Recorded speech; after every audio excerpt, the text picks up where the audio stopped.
โดนแล้วพี่น้องที่บ่ได้เข้ามาหาทางน้องอาเบยเพิ่นพี่น้องเนาะโอ้ว้าตัวเพิ่นกำลังเฮ็ดเตาพี่น้องเนาะเฮ็ดภาพ2ภาพ3เลยนี่เนาะโอ้สบายดีเฮ็ดภาพ2ภาพ3เลยเตาเลยก็เด้อเออตัวนั้นเป็นหยังซะคือบ่เฮ็ดเป็นยังแล้วก็เขามันเฮ็ดนี่เสริมตัวพี่น้องแยกล่างแยกตอนโอ้นี่น้อยนี่ก็เอาบ่นี่ฮะติดโทพี่น้องเนาะซ้ำปมมือนี่ก้อยผู้ที่ซ้ำนี่ก้อยพี่น้องเอ้ยเอาเบิดเลยบ่ใหม่ไปขี้เท่าเบิดบ่ตัวใหญ่ก็พอตัวใหญ่ได้ยักษ์สอบได้5 ซอบ4 ซอบไม่ใช่หูดังมันเลยดังหมดได้นี่แหละดังนี่เลยแม่นแหละพอโอ้เนาะไปเอามาจะใส่ใหม่แถวดอทไม้เฮือนขายแก้วอ๋อกกใหม่นะครับบ่กกยังกกมะเกลือแม่นบ่วะบ่แม่นที่จะกกเราให้ตัดบ่เราให้ตัดพี่น้องเฮือนในแก้วอันกกมะเกลือคือว่าซั่นแหละมันหกขึ้นเราให้ขึ้นไปบักให้แต่บอกให้เราตัดเอาคืนแต่เราไม่อยากได้ก็เลยเราให้เจ้าเอาเราพอดีให้น้องเบยเอาใหม่มาเห็ดถาดเลยพี่น้องเนาะ ขุดต่อพี่น้องยังบ่พอน้ำอะไรบ่พออันต้มเจาะเป็นมาเรื่อยๆโอ้เห็ดสวนใหม่บ่นะเสียสวนใหม่อีกบ่ว้าถ้าปลูกพี่น้องสวนเพิ่นสิเพิ่มอีกได้เนาะปลูกเบิ่บ่ทางหน้าไกลนะ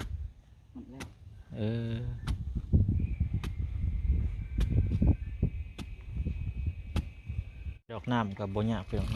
น้ำก็ได้ใส่เลยพี่น้องสุกเสลาะมาเนาะกระถางเพิ่นทะลีมาตัวนี้เลยได้หาสอบขายแล้วบ่ขายแล้ว3 ซอบยังแต่2 บาทใครเอา3 สอบนะคนละบ้านเพิ่นเอาสอบเท่าไหร่30ก็ขายบ่มีเฮ็ด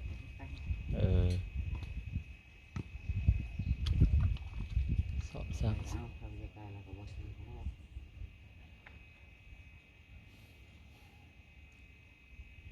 สิปลูกยังเสริมหัวตัวนี้บงมั้งตอนน่ะบงแล้วมันจะมาใส่ตัวนี้บ้างปฏิปูว่าบุมีบรรยายเลยมันผีโพดแล้วตัวเราจะไปเลาะเบิ่งหัวเบิ่งสวนแล้วไปหน่อยเนาะ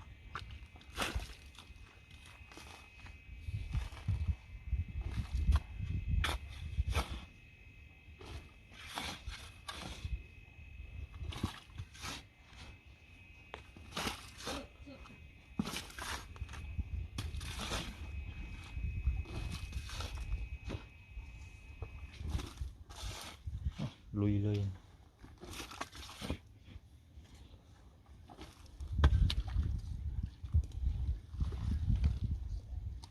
อบนานๆดูแต่ปากมันเนาะ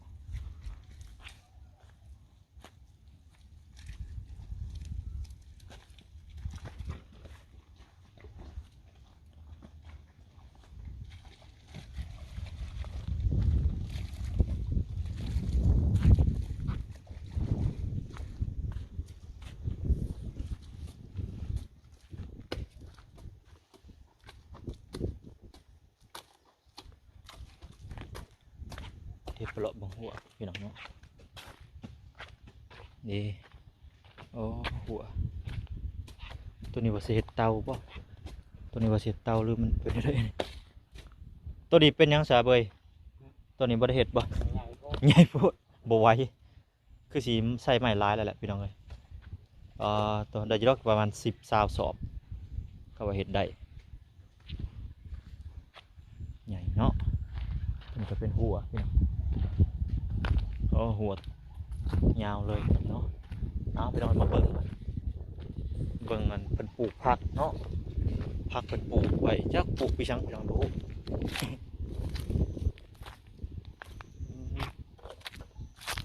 ว้ามีแต่น้ำพี่น้องโอ้ใส่น้ำมันเลยเนาะน้ำหวานเลย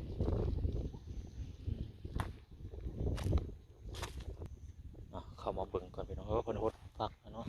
สงสัยเมียเพิ่นฮดอันนี้มันยังนี่แตกหรือบักบวบอันนี้สงสัยบักบวบเนาะโอ้บักบวบก็มีพี่น้องเอ้ย บักบวบแล้วแม่อีกบัดนี้เบิ่งบวบแล้วก็มักแม่ว่านี่กมักสลีที่นี่เนาะกมักสลีพี่น้องโอ้เป็นแถวเลยพี่น้องเนาะแถวยาวเลยพวกเดี๋ยวบักบวบไปเลยแม่นบ่บักบวบหรือบักอันนี้เดี๋ยวทำมันใหญ่ก่อนมันคล้ายๆคือกันเบิดพี่น้องตอนเบี้ยเนาะอันนี้โชว์ใช้ไปบักถั่วเนาะตัวนี้เกิดแล้วตัวนี้ยังบ่เกิดพี่น้องเป็นฮดแล้ว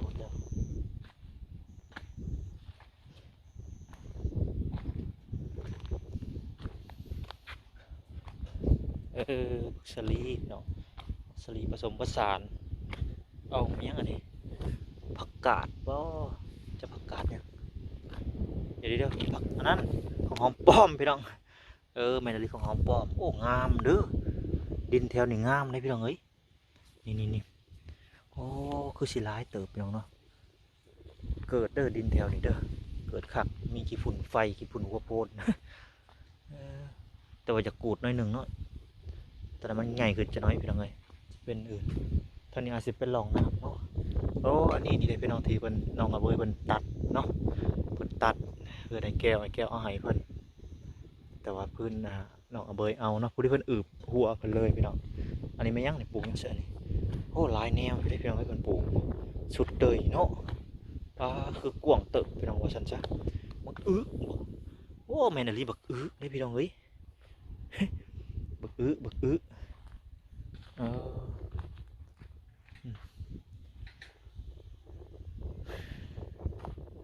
ตอนนี้มันอาจจะเป็นน้ำอาบเพิ่นพี่น้องน้ำใสมันจะมันบวมน้ำพี่น้องปลูกบ่ได้นี่ถ้าปลูกมันตายเลยเนาะมันน้ำลายเกินไปพี่น้องนี่เพิ่นสิบงพักบงออกไปใส่ตัวนั้นเนาะแล้วก็พักอื่นๆอีกน้องที่เพิ่นเห็ดนั่นแหละพี่น้องเนาะพี่น้องก็ถือว่าเพิ่นก็ใช้ชีวิตไปแบบ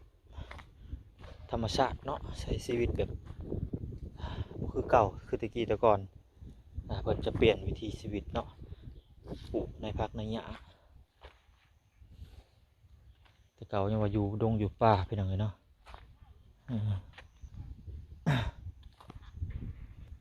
เป็นน้องพี่น้องแต่ว่าน้ำบกแล้วใช้ชีวิตไปเรื่อยๆพี่น้องเนาะถ้าผู้ใดดุกับผู้นั้นรอดพี่น้องผู้ใดบ่ดุกับบ่รอดใช้ชีวิตก็ได้บ่ว่าแต่ไผคู่คนพี่น้องเนาะถือว่าต้องสู่ชนทนชีวิตนั่นแหละพี่น้องเนาะแต่ละครอบละครัวแต่ละครอบละคนอันนี้เป็นหูเปลวที่หูเปลือก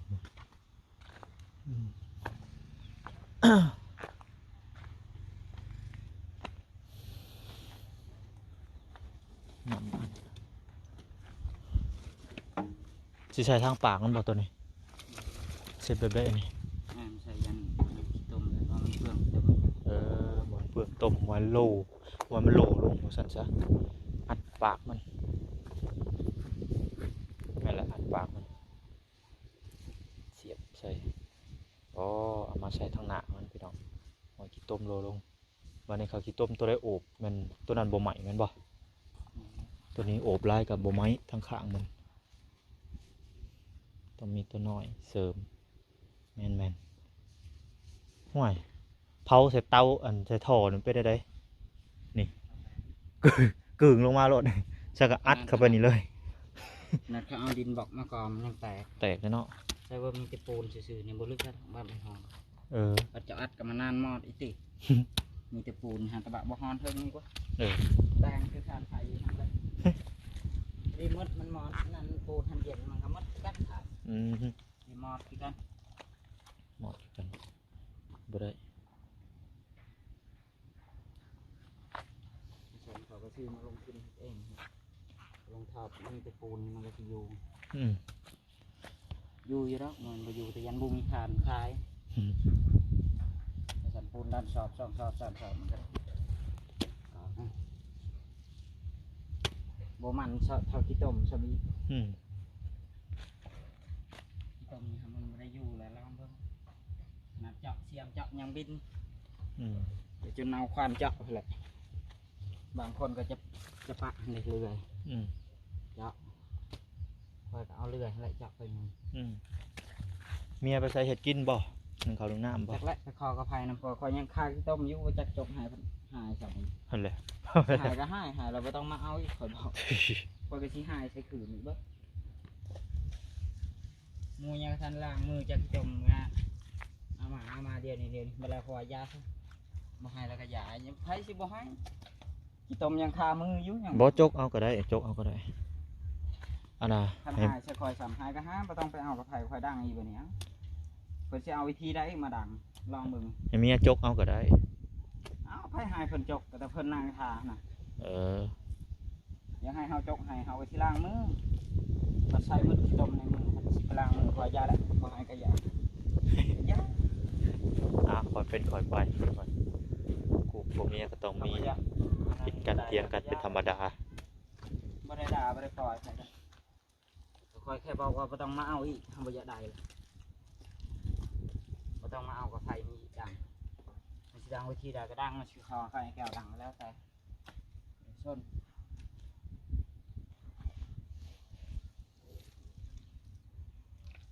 สิว่ามวนๆเพิ่นว่าบ่เป็นบาด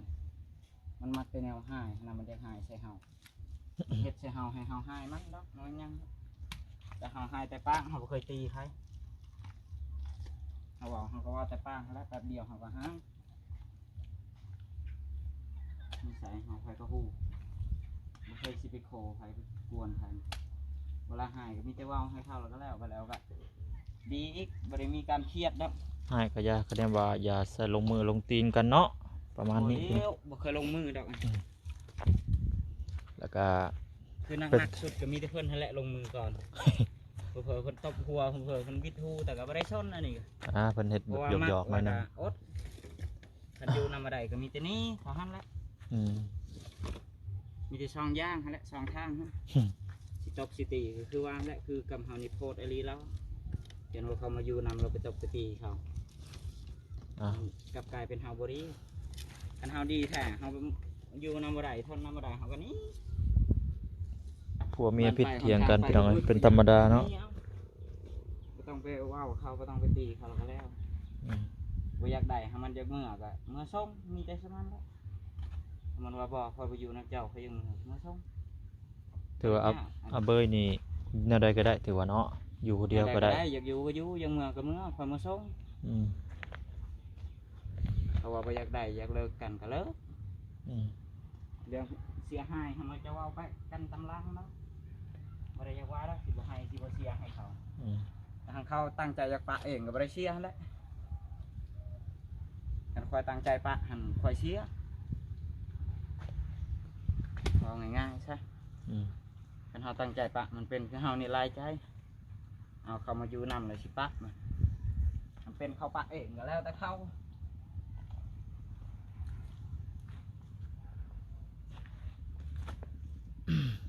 มันก็บอกว่ามันชัวร์ว่ายามันก็บอกว่า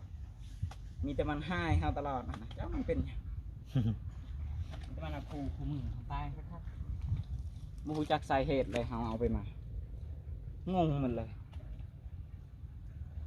บ่ฮู้ว่ามันเป็นหยังเป็นหยังบ่ฮู้จักตอนไปสาเหตุก่อนสิหายในเมื่อเอาเวียกในเฮือนเพราะว่าเฮาบ่ได้เฮ็ดก็แค่ว่าเราหายก็แม่เราหายเฮ็ดเวียกในเฮือนก็คำเฮ็ดจนเราบ่เฮ็ดก็เฮาเฮ็ดเฮาเว้าเรื่องซักผ้าเราก็ซักเฮาก็ซักว่าเรื่องนึ่งข้าวเราบ่นึ่งเฮาก็นึ่งว่ามีครอบครัวเฮาย่างเฮาก็นึ่ง อืม ยังสิว่าเฮาบ่ดีก็เอามีแต่ว่าเอาแนวนึงแล้วละไปรถไปหาผู้ดีๆรถเพราะว่ายังมีผู้ดี โอเค สงสารเมียบ่ซักก็พัวมาแต่เฮ็ดเวียกแล้วซักให้หั่นไป อ้าวพี่น้องเนาะเพิ่นเฮ็ดใหม่เบิดพี่น้องนะกระตูกกระตีบเพิ่นแต่ว่าเฮ็ดฟื้นฟูใหม่เบิดเลยนี่เนาะเอ้าเฮ็ดเพียงทางนี้สบายดี ทุบอันน่ะบ่ทุบบักกระบกอ่าตัวบักกระบกผ้าบ่มีบ่ฮะ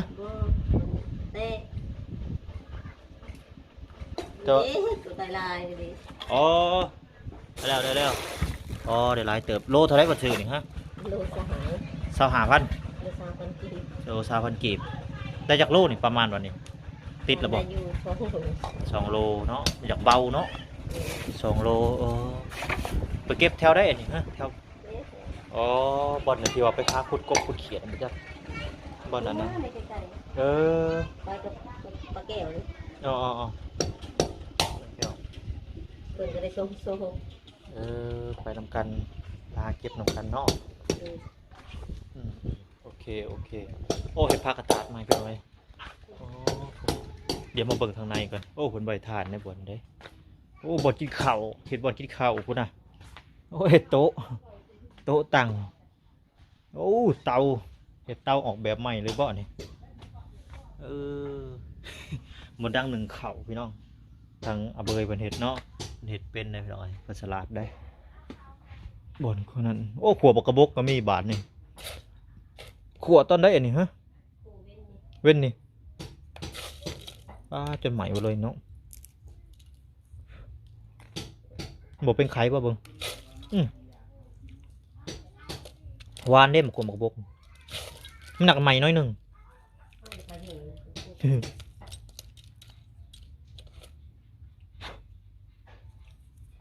กินมากระบกก่อนพี่น้องคะแนนบอกเป็นไข่แห้ง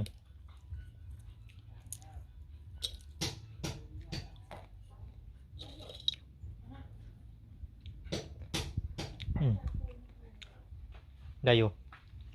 เสร็จยังได้ไม่ดูได้ประเด็กถั่วบักใหญ่เลยเนาะโอ้ถือว่าเป็น อัปเดตเพื่อนใหม่เนาะอัปเดตใส่เตียงอันนี้ฐานกองไว้เหลือ2 สอบมันก็จะเป็นตู้เพิ่นพัง MP3 โอ้เป็นตะยานถ้าเห็นอย่างนี้ระเบิดบ่นี่ ต่อไข่ต่อ ป้าตัวเป็นตะยานแท้ต่อใส่ระเบิดเลยเห็ดไปก็แม่นเพิ่นเป็นสร้างอันเป็นสร้างที่ดี ไข่ไม่ถึงตัวหูนี่แหละ โยหรือว่าถูกมันง่ายบ่ ง่ายเลยถูก ผ่าระยะมันถึงมือเนาะ ผ้าจะมัน มัน ผ้าครึ่ง ผ่าครึ่งมันจะเป็นแฉะเป็นเพียงบ่งามถูกกระหม่อนอยู่ที่เนาะ เป็นอันนี้เลย มันไก่กุ้ม ไก่กุ้มเคยบอกผ่าถูกมือเจ้าของ เอ้ย เฮ้ยถูกมือเจ้าของนะ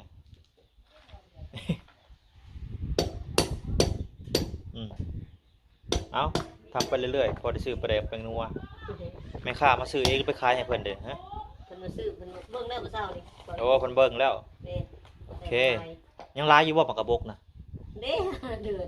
อ๋อให้เดินเดี๋ยวเดินมาเบิ่งก่อนยังร้ายอยู่พุ่นเต็มปอกเลยพี่น้องเนาะถือว่าร้ายเติบพี่น้องเนาะโอเคน้องพี่น้องกะนี่แหละมาจอบมาเบิ่งพี่น้องมาอัปเดตเพื่อนซ่านบันซองน้องอเบยว่าเป็นเฮ็ดหยังอยู่พี่น้องเนาะปัจจุบันเป็นเฮ็ดทานบางเมียกะเฮ็ดทุบปากกระบกขายแล้วก็สี